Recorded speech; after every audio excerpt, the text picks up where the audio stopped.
Good day. My name is Peter Funk, future President of the United States of America, and you are watching Out of an Abundance of Caution, volume number 29. So, if you don't know, Out of an Abundance of Caution is an avant-garde microfestival live every Sunday night at 8 p.m. and features quick and dirty, fascinating work responding to the places, people with whom we choose to shelter, and it's a wildly inclusive and non-hierarchical platform. So that's why they invited me. So I thank you so much for being with us tonight. And first, I just want to say, last week, what a mess. I have not seen such a shit show since I read the book of Revelations for the first time. And I guess this is all I have to say. If you have been living under a rock, you may not be aware that I have been campaigning for president since the year of our Lord, 2017. So come November, you are in luck. Now, my platform has always been about being a strong, healthy male. Emphasis on the strong and emphasis on the healthy. And you should consider it an extra bonus that I am likely to remain on this earthly plane for the duration of my presidency, which is more than we can say for most. And I happen to be below the age of 70, so I figure I should be a direct shoe-in. Now, those of you familiar with my typical platform might be surprised to hear that I am taking a little bit of a pivot. I have three new campaign goals that I am here to promise to you. You, the American people, under my presidency, will be able to experience comfort. Number one. Can you imagine? Stability. Number two.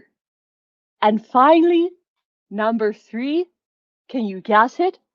A little bit of fun here and there. So you might be asking yourself, Peter Funk, how do you plan to meet these goals? Well, easy peasy. Number one, I'm going to provide a garden for each and every citizen of the United States. So you have the chance to work the ground with your own hands. Maybe grow a carrot. Maybe pick that carrot and include some of the slimy dirt that came out of the ground when you eat it with your mouth. Number two, I promise each and every American a Sunday afternoon dinner of roast chicken, rhubarb pie, and a meadowsloop. If you are unfamiliar with the German tongue, you may not know that a meadowsloop is the nap you take after eating a large meal. What could be nicer? And finally, number three, I promise to live stream from my Twitter every night, wearing a tie and reading a bedtime story to you. Yes, it will probably be something from the New Testament, but I might throw a fairy tale in there here and there. So we have a very exciting first act tonight. We have Theresa Buchheister live from the Brick Theater and Harriet Veldkamp, the great intern at the Brick Theater, and they will be guiding you through the wonderful artwork that is on those walls. So sit back, bask in my glow, grab yourself a wine or a whiskey, or if you're like me, one of each, and enjoy your evening. Off to Theresa and Harriet. Hello, we are here at the Brick Theater, and you'll see Harriet is showing us the art. So Thursday afternoon, we opened up a gallery show featuring visual art by some of my favorite comedians in New York City. And first up, we have Lorelei Ramirez. And I've been a huge fan of Lorelei for a decade, perhaps, something close to that. And I bought their art at a show at Silent Barn probably 5 years ago. And I was like, you do this too? And so Lorelei was one of the first people I asked to take part in this show because I like their art so very much. And then next up, we have, we've taken the moon from Vital Joint and brought it here to the Brick because it will follow us wherever we go forever and ever. And so we have Fareeha Khan did some three-dimensional pieces. We have a box for your sacred shit is what this box is right here. And then next to it is a skull that says Wu-Tang on it. So a little Wu-Tang skull. And then we travel down this ramp that is still here from the show Lapa.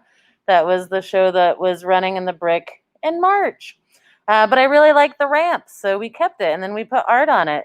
Fareeha makes all of her work digitally. And this is the first time that she's bringing it into a physical realm outside of the computer verse. So it's all just trailing up that ramp, and it's awesome. Next up, we have Whitley Watson, who I met last Halloween, my favorite year-round holiday, Halloween. And Whitley showed a bunch of short, spooky, and funny movies at Vital Joint on Halloween. And she's also an incredible visual artist. These are a combination of pen and paint, and they're really incredible and beautiful, and the colors just rule. Thank you so much, Whitley. And then we have Marissa Goldman, who's done many things with Vital Joint and the Brick. Marissa presented last year as part of Interrobang, and is a hilarious comedian and also an incredible artist. I discovered this when Jessie Morner-Ritt, another favorite comedian friend of mine, did her naked gallery show at Vital Joint and had commissioned Marissa to do a naked portrait of Jessie and Caroline Yost. And it was so good. And I was like, what? I didn't know you did this. So also all of Marissa's work definitely makes me want to either start or join a cult. Maybe both. And lots of checkerboard action going on, which is one of my favorite patterns as well. Then we have Tim Platt, who I've known for many years and performs in theater and comedy and Sesame Street and all sorts of things. Fantastic performer, but also makes these incredible weird little cards that you really have to get up close and read the messages. And there are quite a few of them. Tim used to leave them all around New York, hoping that someone would find them in a special little place and have a special little secret that he got to share with them. Then you'll see behind me on the screen is the animation of Felipe Dupuy, who is also part of Simpletown, who showed a video last week, live action video. But Felipe also animates and does voiceover and does all sorts of things. So we have these showing as well. There is sound, but we turned it down so as not to make it too loud in here. So this show is up All the artists' sales go 100% to them to help support them during this time where it's just like, how do we make money? We're performing artists. Well, you know what? Sell your visual art. That's what we're doing. So you can buy their art either in person or you can email me, Theresa at bricktheater.com. And we're taking your safety. Oh, there's a skeleton too, just in case you're worried that I didn't have any skeletons up in the space. It's there. But we have a HEPA filter, we have the air circulating, we have hand sanitizing stations. We take your temperature out front. Only 2 people allowed in the gallery at a time. And we do Thursday to Sunday, 3 to 8 p.m. But if you can't do those times, just also email me and I will set up a time with you. So before I bid adieu to all of you friends and then watch the rest of the show on the big screen, I just want to shout out that there's still so many things that we can do as we get closer to the election, including phone banking. That is a thing that artists can do and should join together in doing to support candidates that will help flip the Senate, flip the House, do all these, like get some progressives in there that are going to take care of people. So make some calls. And last but not least, we're going to go to a video of Fareeha talking about how Fareeha creates and what is Fareeha's vibe. So now we'll go to that.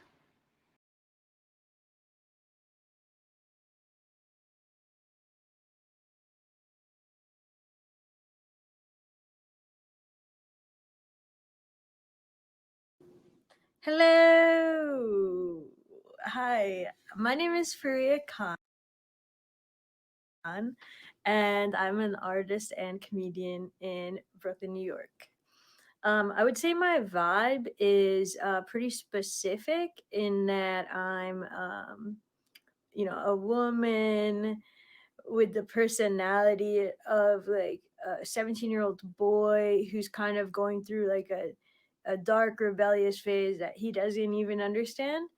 Um, and some emotional issues deep down that we're all working through, me specifically, and kind of immigrant, queer. I mean, so just kind of like, okay, here's a little weirdo who would love to be normal. You know what I mean? That's what I would every single day. I say, please, can I belong on earth? So that's the vibe. Kind of working through that pain, but wanting to have fun and be lighthearted about it. But and yeah, in terms of my approach to art, I love art. I think art is so cool and amazing. Just like the idea of it gets me excited and thrilled in my heart. I think art should be fun. I really enjoy having fun. I love a good laugh. It's funny. A lot of comedians are like, I started comedy because I love to make people laugh," and I feel like I started comedy because I love to laugh, and I love to piss my pants laughing, and that's probably my goal every time. And so I like that. I like a goofy playfulness. I think that's really fun. It's like a fun world to live in, to kind of be a child forever, something like that. And I also think art should say something, because there's a lot of fucked up stuff going on in our world that is not talked about openly, and we're all being duped, and the systems are screwing us, and life is horrible, and there's deep inequity, and everything is unfair and also stupid. So I think that it's important to talk about it. I feel like almost like making art and not even addressing it just feels like inauthentic. So I think that art should be fun and talk about real shit. And I think should help the artist. The creative process should be catharsis and help person work through emotional difficulties and pain and make sense of life, because I think that's why we all look at art, like movies and read books and whatever, is because we want to feel seen. And I don't know, that's just like part of the human existence, probably because we have no idea why we exist here on earth. So it's just important to want to feel seen. Okay, this is very long, and thank you so much.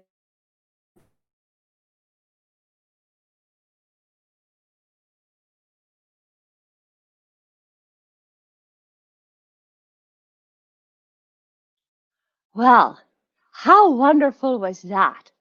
And Fareeha, I just have to say, that description of the purpose of art touched me on every level of my body, all orifices, just like the Holy Spirit. And I heard a few points there that I particularly liked. I heard emotional problems.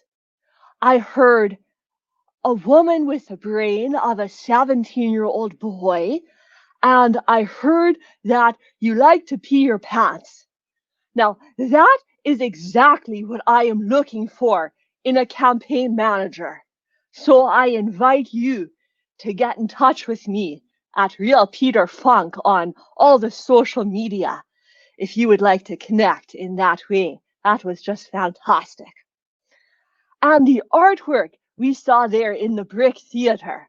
Now, you would be a true fool not to go in there and feast your eyeballs on those pleasures and probably take out your wallet and purchase something. So I highly recommend that. Now, on to the next thing. Well, Theresa Buchheister, I must say, I'm a little sore with you because I guess you didn't know that Peter Funk is a renowned watercolor artist, even more famous than the likes of Bob Ross or some such. So, since my work was not included in your art show, I will do you the favor of showing you a couple pictures here on Twitch. Now, first up, we have this. Atomic funk. Now, you've all heard of the atomic bomb. Typically very dangerous, very unpleasant. But here, this is the alternative I promised to you in 2020. My head at the center of the atomic bomb. And instead of a bomb, it's atomic funk. Exploding with love. That's my face there. And I even put some red mascara on for the occasion. So just keep that in mind. And I have one more picture before we go to the next act. Here, you ever wonder where Wi-Fi comes from? Probably. I'm going to explain it to you. Here is Wi-Fi Funk. That's me. Transmitting truth 24/7, 5G.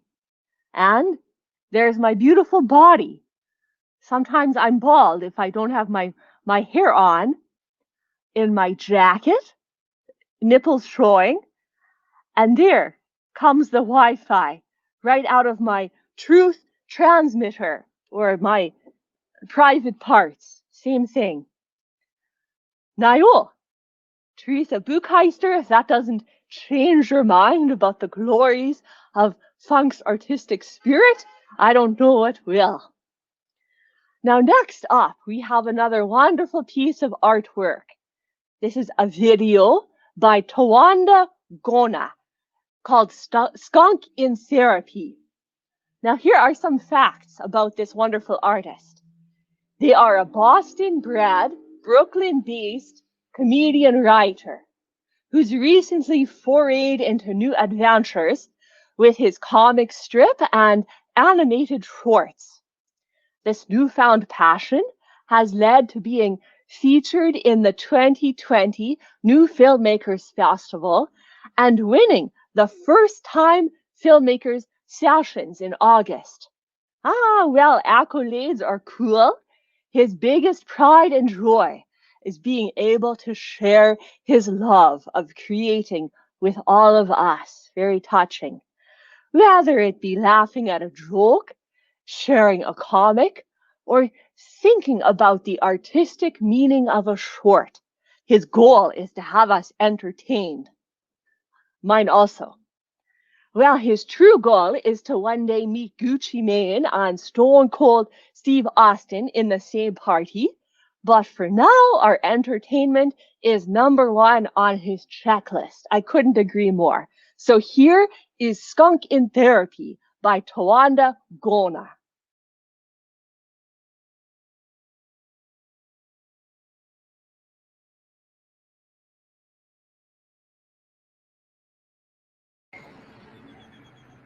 Tell me what's on your mind. Well, I got some new glasses the other day. And that's cool, but I think I was more excited to get them than I am to have them. And I thought it'd make me happy, but I honestly don't think that I deserve happiness. Do you think it's because you're a skunk? Nah. Like, look, I totally think that there should be happy skunks. In fact, I encourage it. Society, however, does not agree. Like, you never see Snow White singing to a skunk directly. A skunk might be in the crowd, but she's never singing to one face to face. You never see a team named the Skunks. Like, there's a team called the Redskins, but not the Skunks.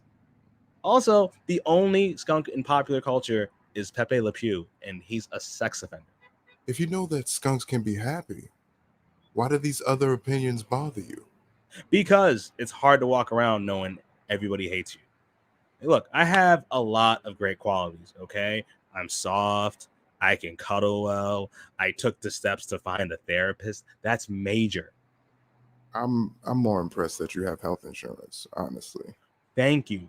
But I don't understand why people don't give skunks the same credit they give to, like, I don't know, a dog. You think you deserve the same love a dog gets?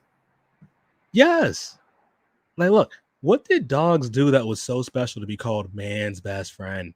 They bite people. They used dogs during the civil rights movement to bite activists. The dog probably bit Martin Luther King. You can't be somebody's best friend if you bite them. Well, unless they're into that, but still. And what made you realize that you weren't a dog? Was it the fact that skunks don't bark? Well, to be honest, I just thought that my presence was so intimidating that I didn't need to bark. Actually, what sound does a skunk make? Now that I think about it. Skunks hiss, so I just assumed that I was naturally soft spoken. So, when was the moment? Okay, so there was a day I was walking in the park and I saw a bunch of dogs chasing something and I wanted to see what it was. I thought it could be like food or a really cool stick or something. But when I caught up to them, I saw they were actually chasing another skunk. How did that make you feel? Confused. Mind you, at the time, I didn't know I was a skunk, but I saw it look like me. So I was like, yo, why are you chasing this other dog? When I got up closer, I saw that it had its tail up and it was hissing at us. It sounded just like me. Is that when you knew? And that's when I knew. You didn't have any doubt? You didn't initially reject this information? No, I didn't. What did you do after this? Well, I followed the other skunk. What did you find? We ate the same. We slept the same. We were practically the same. But he was covered in trash. Like, he loved being in garbage. He was garbage. Were you garbage, though? No, I'm not garbage. Look, I'm clean, okay? I'm not a dog, but I'm a pretty good skunk. How does that make you feel? I don't know. I was hoping you could tell me. Well, I can't tell you how to feel about yourself, but I can tell you some of what you told me. You built your identity off how you were perceived until you sought to discover who you really were. At this point in time, you're not thrilled with what you've been told, and you want to hold on to your own self-image. Does this sound correct? You've always known who you were. At one point, you didn't know what you were, but you knew yourself. I think you should stick to what you know. Sure, you want a dog, but you're not what people think a skunk is. You're you. Wow. Well, I guess we know the answer to what's black, white, and red all over. A skunk in therapy. You know, like The joke. Oh. Mm-hmm. I know the joke. Oh. Oh.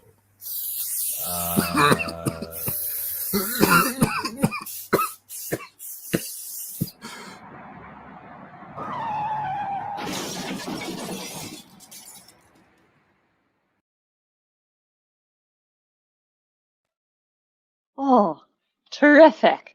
That was Skunk in Therapy by Tawanda Gona. What a great little animation that was. The skunk was very stylish with his eyeglasses and his Brooklyn-style mullet. And so illuminating. The therapist said so many things that are similar to what my therapist says to me. So I encourage you all to get in therapy, even if it's just to pay them a lot of money for them to make remarks and repeat things that you said back to you. It's very illuminating. Thank you for that. Nayo, moving on. Now, Theresa Buchheister, I'm a forgiving person, so I saw what you said in the chat. It's okay. You are probably still going to heaven, even though you showed some hatred for Peter Funk recently. So you can feel assured of that. Speaking of heaven and hell, earlier, Theresa Buchheister, you mentioned Halloween. Now, it is early October. It is the spooky month for most American people. And truth be told, we all know where Halloween came from. Halloween was invented by Lucifer, who was an angel of God, who started sinning, fell down to the earth, went underground, and became the devil. Then he began sinning 24/7 and constantly celebrating Halloween. So, even though I know that is the truth, I'm going to show you tonight that I understand the separation between church and state, and I'm going to give the American people what they want. And that is multiple choice trivia. So, here are a few questions for you to chew on until I come back to you again. Number 1. What is placed on a window ledge or hung by the door to protect the home from the evil Halloween spirits? A turnip. B, a pumpkin. C, a Swede. Does that mean a Swedish person? I should have reviewed these beforehand. Okay, well, think about that. A, B, or C. Number 2. On which night of the week do witches traditionally hold their meetings? A, Wednesday. B, Friday. C, Saturday. Okay, I don't see Sunday here, so I can get up on with that. Okay, and here's one more, number 3. If armed with a silver bullet, what mythical creature must you be expecting to meet? Is it A, a vampire, B, the boogeyman, C, a werewolf, or D, Peter Funk? Think about that. All right, we have another wonderful little piece of artwork here. So this one is from Jaime Sunwoo. Jaime Sunwoo is a Korean-American interdisciplinary artist from Brooklyn, New York. A lot of people from Brooklyn today. She creates multimedia performances in galleries, theaters, and public spaces. Her works connect personal narratives to global histories through surreal storytelling. I like the sound of that. So, tonight we are going to be seeing a project that is based around these themes. Throughout America, women organized tea parties for meetings and fundraisers to support the suffrage movement. The Women's Suffrage Party sold Ceylon, Young Hyson, gunpowder, and oolong tea under this charitable brand, Equality Tea. Yet, The history of tea is steeped in inequality, driven by colonialism, war, and appropriation. In her short film, Equality Tea, Sunwoo brews tea while drawing parallels between the fraught histories of the tea trade and the suffrage movement. So, raise your teacup or your glass of wine, whatever you have here, to Jaime Sunwoo's short video.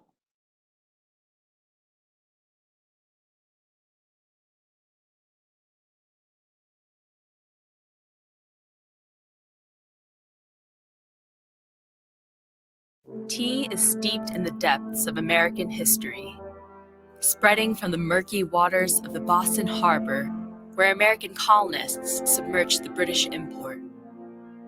At this raucous tea party, they cried, "No taxation without representation." Disguised as Native Americans, the Sons of Liberty darkened their faces with soot, wielded tomahawks, and bellowed a war cry against their colonial oppressors. To abstain from British tea, the Daughters of Liberty brewed Native American red root, an elixir they branded Liberty Tea and claimed as their own. A rebellion that paved the way to independence. At last, a land for the American man. But women had no say without the right to vote, so they too demanded no taxation without representation. Armed with teacups and saucers, their tea party led to America's first women's rights convention at Seneca Falls. And so, the suffragists brewed ideas in tea rooms and organized tea party fundraisers, and bought charitable tea brands like Equality Tea, Ceylon, green tea, and oolong. A taste of freedom with each sip. But could they taste the underlying notes? The sweet aroma of Indian poppy fields, where the British East India Company manufactured opium to sell for Chinese tea. The smoky ash embedded in opium pipes throughout China, an addiction the British built to sustain the empire's tea habit. The metallic taste of bloodshed during the opium wars that ensued. The bitter grime off the hands of Robert Fortune, who disguised himself as a Chinese merchant to steal tea plants so the British could produce their own tea. The salty sweat of peasants in British tea plantations across colonies in India, Sri Lanka, Kenya, and Malawi. Could they taste the suffering in this equality tea? As they masked its bitterness with spoonfuls of sweet sugar, the fruits of slave labor in the Caribbean and Louisiana, as they sipped tea in Chinese porcelain in Oriental tea rooms. It's time to take off the white gloves and spill the tea that liberty and equality were not for all. Not for generations of Chinese immigrants denied citizenship and exploited for cheap labor after slavery was abolished. Not for the Black women barred from suffragist meetings, pushed to the back of their parades, and silenced any time they discussed race.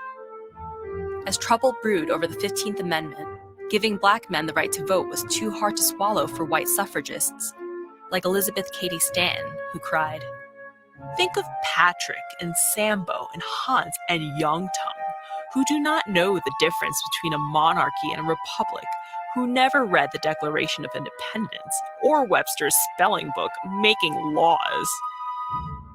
Susan B. Anthony, who proclaimed, "I will cut off this right arm of mine before I ever work or demand the ballot for the Negro and not the woman."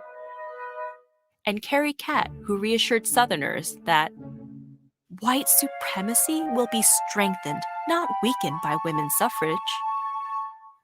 But they got their taste of victory in 1920, when the 19th Amendment gave women the right to vote. White women clinked their cups in celebration, their backs turned against immigrants, people of color, and the poor, who were disenfranchised by voting restrictions, systemic oppression, and violence at the polls. Every injustice ignited a flame that left them simmering, and when their blood boiled, they poured out onto the streets and changed the tide, demanding an America for all. The fight for universal suffrage continues today. Residents in U.S. territories can't vote in presidential elections and do not have voting representation in Congress. In many states, people convicted of felonies can't vote. We're still debating over immigration laws and paths to citizenship, pushing against voter suppression, and petitioning for the Equal Rights Amendment. So basic that people assume it's already in the Constitution. So while we continue the fight for a more perfect union, let's unravel our history and honor suffragists of color. The women of the Haudenosaunee Confederacy, the oldest continuously functioning democracy in the world, who taught suffragists like Stanton, Mott, and Gage that women could and should have equal power to men. Native American activists Zitkala Shah and Suzette LaFlesche Tibbles, who fought for Native American rights and citizenship. Native Hawaiian suffragists Wilhelmina Dowsett, who led Hawaiian women, fellow Hapa women, and Asian women to fight for suffrage in Hawaii. Activist Mabel Pinghua Lee, who organized fellow Chinese Americans in New York City's Chinatown to advocate for women's rights and suffrage. Latinx activists Maria de Lopez, the first woman to give a speech in Spanish in support of women's suffrage, and Adelina Otero Warren, who led the movement in New Mexico. Ida B. Wells, Sojourner Truth, Mary Church Terrell, and the many Black abolitionists and suffragists who implicitly recognize that Black liberation and women's empowerment are intertwined. Let's raise our cup to women working in solidarity to advance equality for all. I'll drink to that.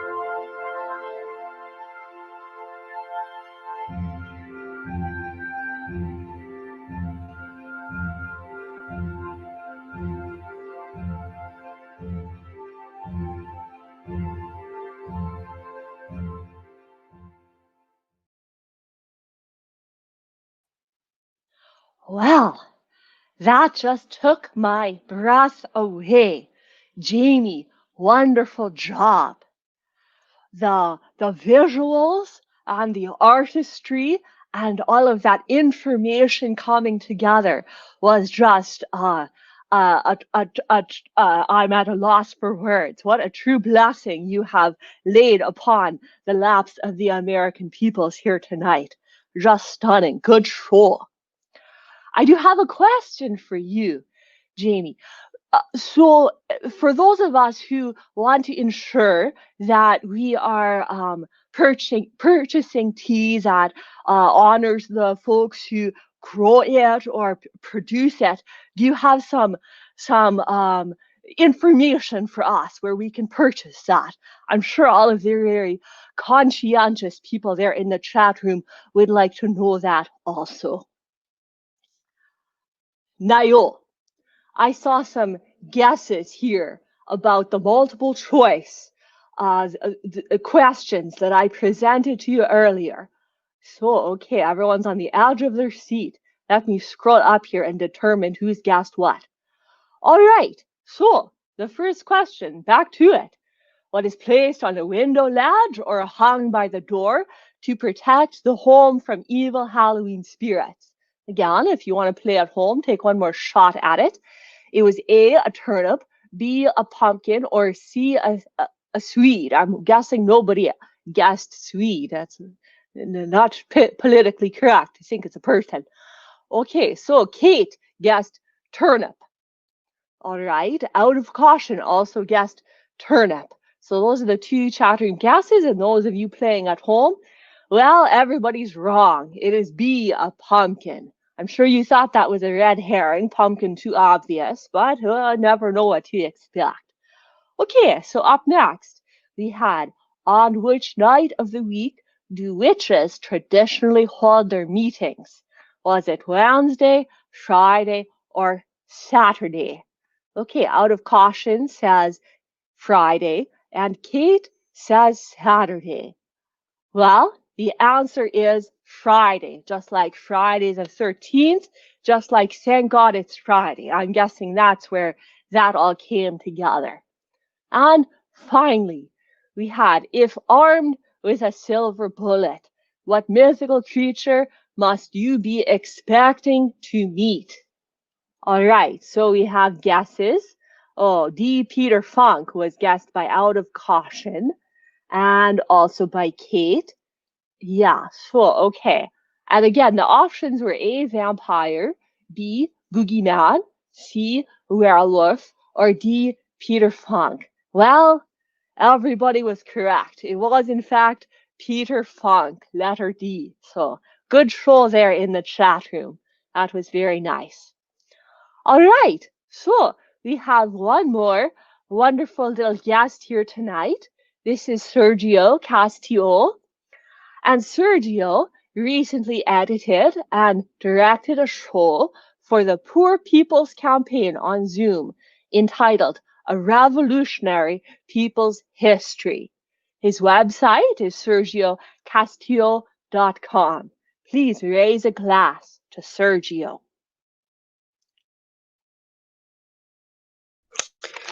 Hi. If I can just say that accent reminds me of some comrades I have in Northern Ireland. Yeah, hi, my name is Sergio Castillo. I am an actor, writer, director, and producer for theater and film. A lot of my work in the past has been involved with grassroots democracy and grassroots campaigns, from Occupy Wall Street to Black Lives Matter, to the revolutionary abolitionist movement. You could call me a democratic confederalist, libertarian, socialist, feminist, experimentalist, or an anarchist. That's fine too. And I think I was invited here today to, I not necessarily refute, but apparently last week there was a lot of talk about the importance of flipping the Senate and the, in this upcoming election, not to mention the presidency. And I'm not here to refute that necessarily, but what I'm here to do is to bring up sort of another perspective. I just wanted to read a quote to you. So here's the quote. "It is a privilege to disregard those whom both parties have no problem bombing, locking away, and dehumanizing. Those in Haiti and Honduras and Palestine, the poorest of the poor, the blackest of black, and the margins of the margins, just so you can defend the scraps thrown to you in screeds written on $1,000 laptops at jobs that allow you to keep from worrying if you die tomorrow because of policies Democrats have upheld." Unquote. So I guess my perspective is a little bit more militant. I'm personally, when it comes to voting, I've been agnostic. If you prove to me it works, so great. But I haven't necessarily seen evidence for it. At least not within this particular system. And this particular system was designed to oppress and murder Black, brown, and indigenous people. And there isn't any political party that seems to be seriously focused on dismantling that system in itself. So I don't think that this sort of reactionary populism or American fascism that has been growing within the last, since Reagan, is new, or it's not necessarily a novelty for a lot of us. I found a lot of people who were, surprised or upset about Trump winning the 2016 election.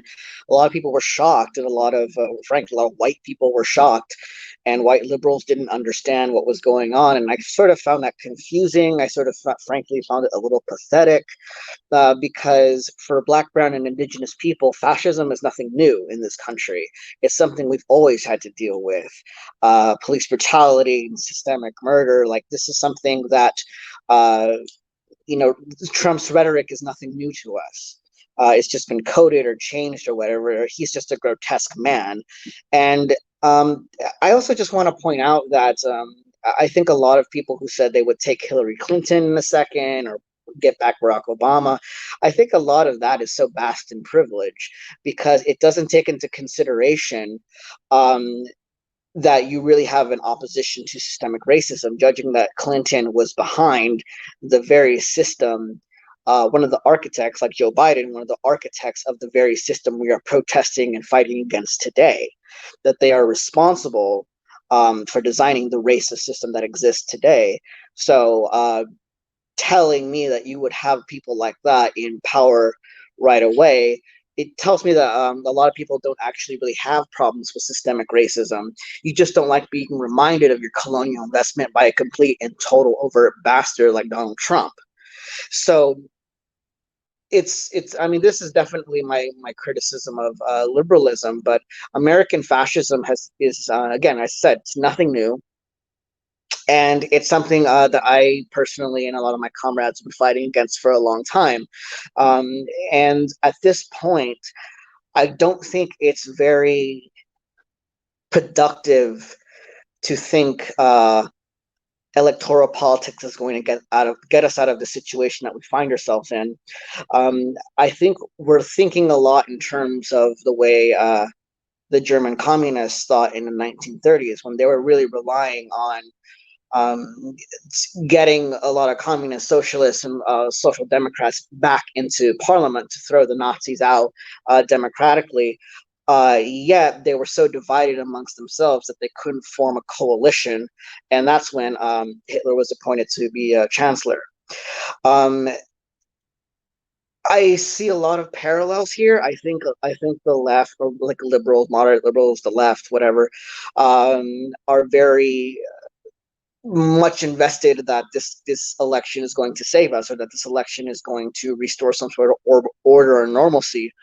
And I have to remind people that the Trump supporters have made it very clear that they are willing to turn to violence or insurrection if Donald Trump somehow loses or is removed from office. They've made it very clear. The line in the sand has been drawn very clearly. And I don't think it's safe for us to rely on necessarily the state to protect us. I mean, the state has shown very clearly that they want to oppress us, whether they're throwing tear gas at us, or shooting tear gas at us, or shooting us, and the way that the pigs keep brutalizing our marginalized communities. So the state is not going to protect us from these right-wing fanatics. The right-wing fanatics have made us a very clear target. So I honestly think at this point it would be wise for people on the left to actually organize in a militant fashion. And by a militant fashion, I mean, yes, I think we need left-wing militias.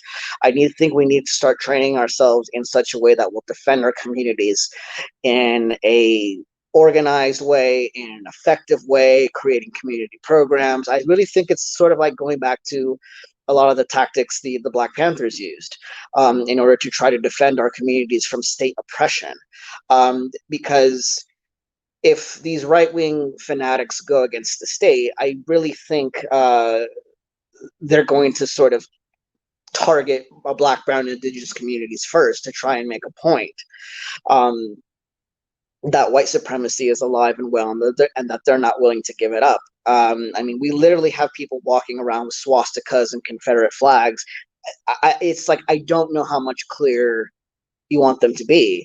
There was one protest I saw, a right-winger was holding up a sign that was hung up in German, that was hung up in Auschwitz. This is very clear. So I think this notion that we're just going to peacefully or hopefully wish these people away or wish these ideas away is no longer an option. I don't think it's a good idea at this point to fetishize civil disobedience. There's no way that we're going to get out of this in any real sense without taking into consideration what the bigger picture, because if we don't think in terms of the long term, I don't think we're going to be we're going to survive honestly as a species that believes in organized human life. And yes, if you have any if you have any questions or comments, I'd be glad to answer them.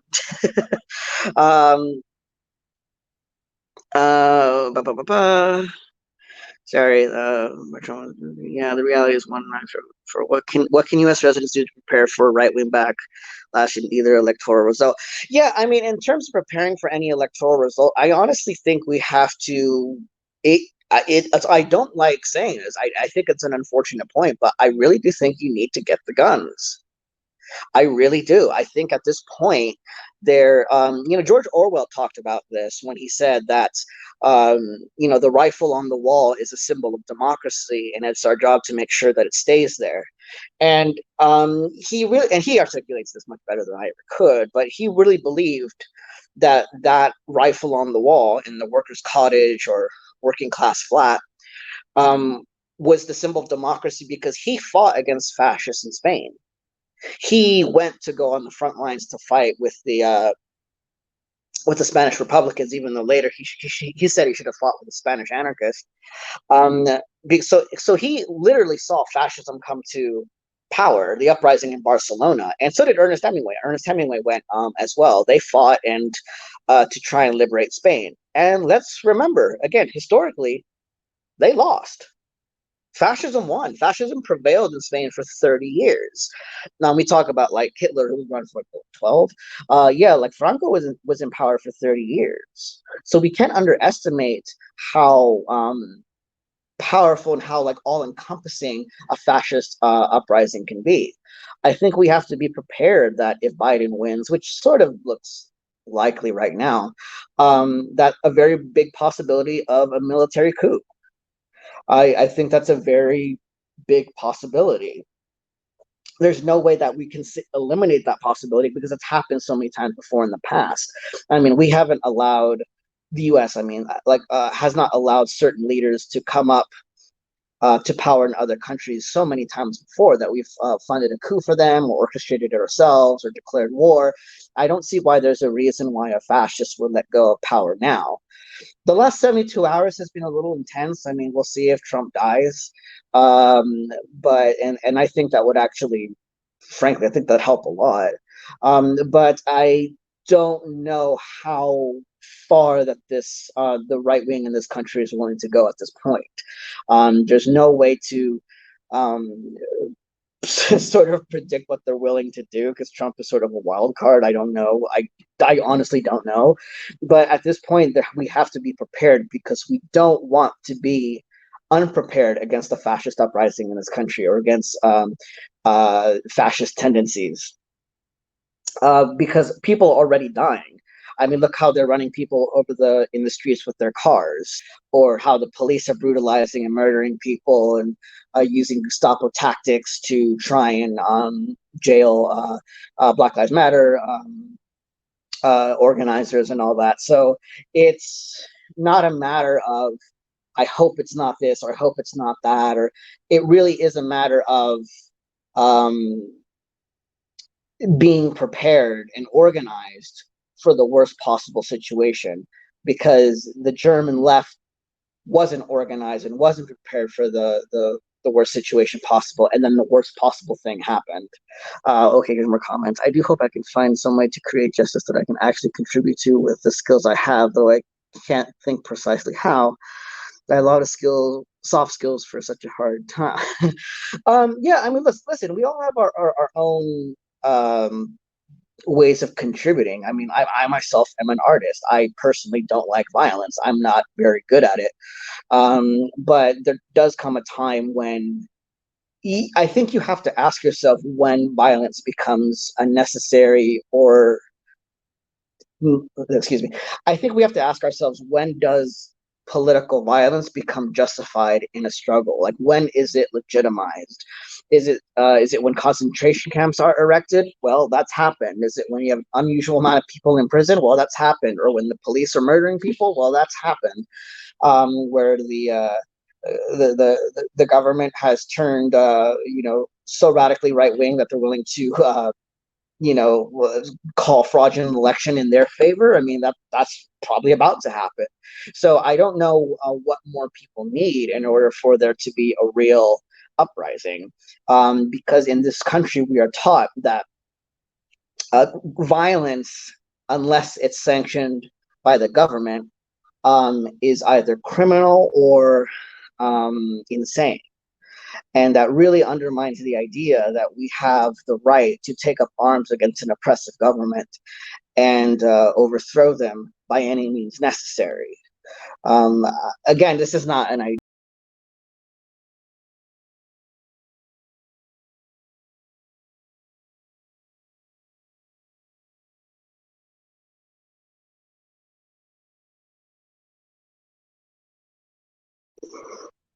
Yeah, sorry. That was my bad. Sorry about that. Yeah, I meant to press your other button. So yeah. So I think if you view violence as either criminal or insane, the way this government teaches you or indoctrinates you, you're not really taking into consideration that history is filled with violent insurrections and revolutions. Now, what this civil strife will look like, I'm not sure. It's hard to say. I don't think it's going to be as simple as the Civil War was in the 1800s, where it's like the North versus the South. I think it'll be split into different factions, because a lot of different people think a lot of different things in this country now. But I don't think it's safe to assume it's not going to happen, because when people are honestly putting forth that, right wingers, if you go look and interview Trump supporters, they'll say things like, well, my 357 Magnum says he's not going to be impeached, or he won't be removed from office. And they're walking around with assault rifles with Armalites, and saying that they're not going to accept the results if he doesn't win. He's telling the Proud Boys to stand back and stand by. I ran with crews that got to fight with Proud Boys. You know what I mean? It's like, and it's very sort of irritating to me to watch people fetishize nonviolence when they're not the ones out in the streets defying Nazis and fascists. I think I'll just quote Nelson Mandela when I say it is useless and point futile for us to continue talking peace and nonviolence against a government whose reply is only savage attacks on an unarmed and defenseless people. And so I do not, unquote, so I do not think that we should be committed to nonviolence in any way, because we live in the most violent society civilization has ever created. So we cannot believe for 1 second that we shouldn't do what the government has been doing to us for many, many generations. Personally, I'm an anti-statist, I'm an anti-fascist, an anti-capitalist, an anti-imperialist, and I do think we should be focused around those sort of ideas. But I think just the term anti-fascism can extend to more than just the left, that can extend to moderates. I think we need to change our PR, frankly, is the left has really bad PR and is very self-destructive. So I think we need to change that. And I think we need to change the way we approach people, because I think if we call people stupid and we call them ignorant and and say you don't know what you're talking about, and call them evil, they're not going to trust us. And frankly, they shouldn't. So when you constantly demonize people, I mean, you shouldn't expect benevolence from them. So this means organizing like the white working class. This means trying to get people who normally wouldn't be on our side, or I mean, just because one person has a different opinion on something doesn't mean that they're an enemy. Like revolutions have to sort of be all encompassing. And accommodate a lot of different people, which is why I think the Occupy Wall Street was a good idea, though it wasn't executed very well. Black Lives Matter is a good idea, but it needs to sort of become a little bit more focused, which is one of my criticisms of identity politics, is that it doesn't really have an ultimate goal. There's no clear goal they're trying to accomplish. If we're talking about long-term goals, we need to define what that means a little bit more and be a little bit more specific. Are we talking about socialism? Well, what kind of socialism? Statism or anti-statism? I advocate anti-statism, grassroots democracy, reorganizing our communities, abolishing the police, putting money into community programs like housing or food or medical care. And we'll have disagreements along the way, but I think, as the Zapatistas say, we have to ask questions as we walk.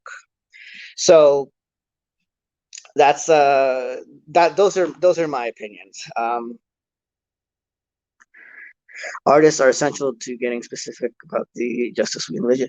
Yeah, I think that's one responsibility of artists. I think, but I also think that artists are not necessarily obligated to solely discuss politics, I think they're just boring, but that's their prerogative. They have a prerogative to be boring. But I think it's really essential for artists to take a more unorthodox stance when it comes to a political project or a political vision, because they don't. We're the ones who are supposed to see outside the box, like the artists and intellectuals. The persecution of artists and intellectuals is one sign of fascism. So we need to be very careful about forgetting the certain distinct elements of fascism that are like hung up in the Holocaust Museum when it comes to like ultra nationalism, supremacy of the military, rampant sexism, and suppression of labor, corporate protection. It goes on and on. But we have to see that all of these things are coming to pass. And for artists to sort of not acknowledge this or not take sides, or to, in a way, sort of only give them one option, give our audiences only something like one way to think. I think I really find it sort of, again, annoying when liberals push this idea that we can't go outside this system in order to achieve justice. There are many ways to achieve justice, and some of them can be unorthodox, some of them can be orthodox, some of them can be nonviolent, some of them can be violent. But I don't like this notion that you can tell me that I can't defend my community or defend myself or defend my family from state oppression when violence is being visited upon me or us. Like, it's really like, don't tell me how I can struggle in my when my community has been subjected to violence for hundreds of years. That's so. But again, this is all complicated. It needs to be worked out. But we need to have the conversation as we move forward, as we walk forward. Again, if there's Zapatistas, ask questions as we walk. And personally, I think we should be researching the revolution in Rojava in northern Syria to get a very strong sense of a feminist revolution. But without resorting to unorthodox means, I don't think we're going to win this battle. And if we don't win this battle, it could mean the end of organized human life. Because if this system collapses, we're taking the entire world with it. There's never been like a time like that in Earth's history. So that's my spiel. If you have any more questions.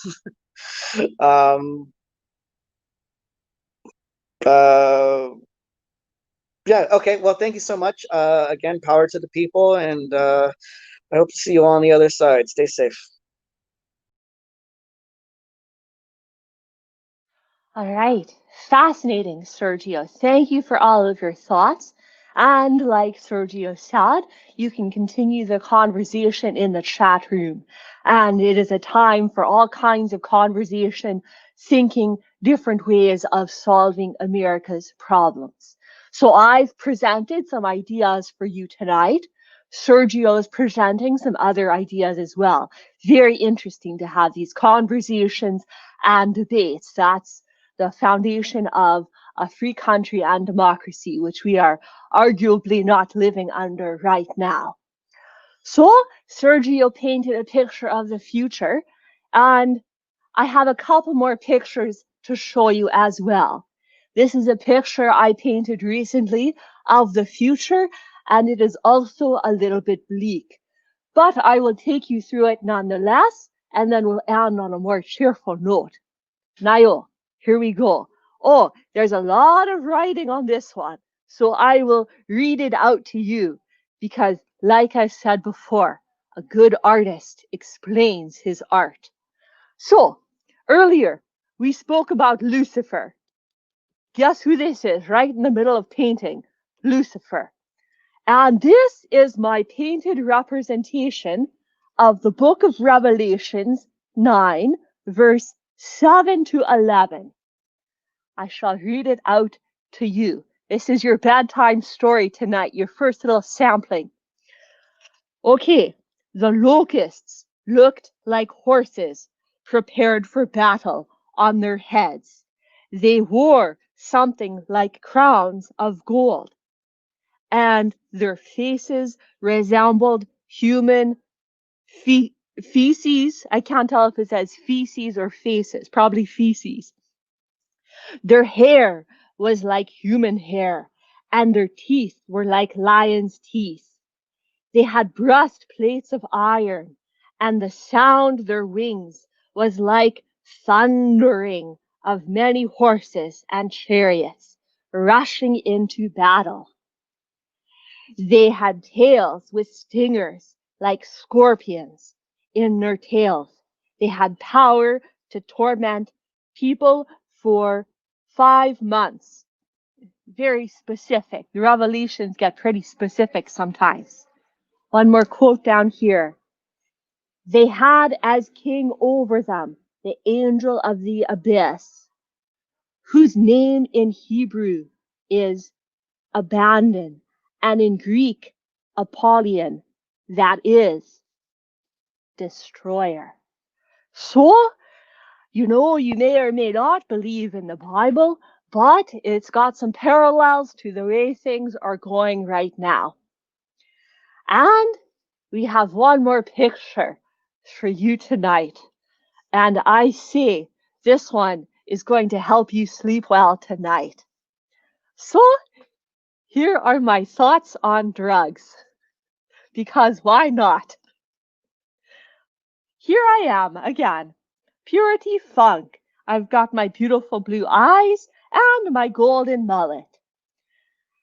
So, with golden locks and angelic thoughts, Purity Funk takes us forth. And then over here, coming out of his mouth, we have a couple remarks. First, we've got say no to drugs. You probably remember that from back in the day. And then we have the ether of sinners up here with the hellfire pits of drugs down here. But what's this? There's hope yet. Down here, we have a drug-free freedom medal. Forget about freedom fries, because isn't this where you want to live for all eternity? Nayo, what an evening. You can't deny that. So follow all of the lovely artists. Their information is in the chat and in our invite from tonight. And this concludes Out of an Abundance of Caution, Volume 29. Tune in next week and every week, 8 p.m. on Twitch, to experience all of the joys and pleasures we have to offer you. Thank you and good night.